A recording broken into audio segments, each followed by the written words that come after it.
This week we're taking a look at the FBI's cybercrime report and security incidents at the Ministry of Defence. Welcome to the Hutsix InfoSec Roundup. Hello and welcome, my name is Alex James and this is the Hutsix InfoSec Roundup, where we take a look at some of the most pressing matters, latest trends and industry news from across the world of information security. First up this week, Ministry of Defence security incidents.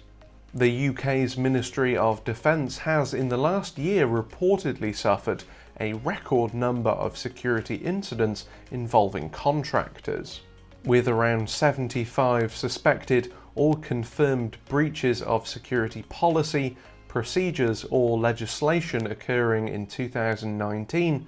2020 saw the number double to 151, many of which reportedly involve information being sent to personal email accounts, raising questions regarding the UK's cyber resilience to foreign espionage.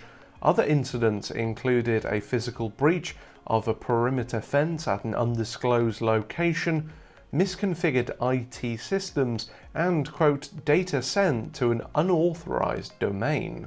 A spokesperson for the Ministry of Defence said, quote, "The MoD takes the security of its personnel, systems and establishments very seriously and continually seeks to improve security incident reporting," adding, "We have recently introduced policy, procedure and tools to make internal and external reporting easier and more efficient, and the increase in reports can be largely attributed to these improvements."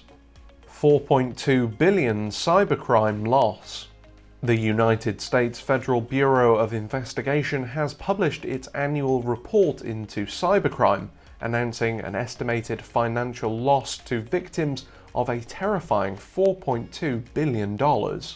With the Internet Crime Complaint Center, or IC3, last year recording almost 800,000 complaints, 2020 has seen a record level of complaints and monetary losses relating to cybercrime, with much of these funds being lost to phishing, extortion and retail scams.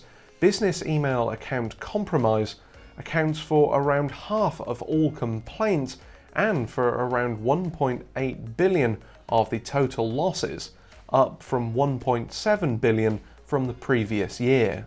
Specifically, IC3 noted an increase in business email compromise and email account compromise complaints related to the use of identity theft and funds being converted to cryptocurrency. The report states, quote, "In these variations, we saw an initial victim being scammed in non-BEC situations to include extortion, tech support, romance scams, etc., that involved a victim providing a form of ID to a bad actor," adding, quote, "that identifying information was then used to establish a bank account to retrieve stolen funds and then transferred to a cryptocurrency account." Hacker teen pleads guilty. The US teen behind last year's high-profile Bitcoin Twitter scam has pled guilty in a Florida court in exchange for a 3-year prison sentence. Charged for masterminding a social media hack which targeted many notable Twitter accounts, including those belonging to Elon Musk, Kanye West and Jeff Bezos, Graham Ivan Clark, 17, is reported to have made over $100,000 in the scam.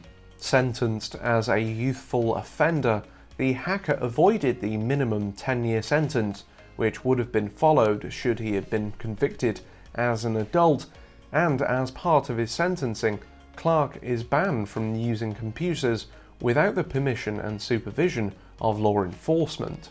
Hillsborough State Attorney Andrew Warren noted, quote, "Graham Clark needs to be held accountable for that crime, and other potential scammers out there need to see the consequences. In this case, we've been able to deliver those consequences while recognizing that our goal with any child, whenever possible, is to have them learn their lesson without destroying their future." That's all we have for this week. Please be sure to like, comment, subscribe and share. And as always, if you're interested in finding out more about information security awareness training, please head over to the Hutsix website for your free demo.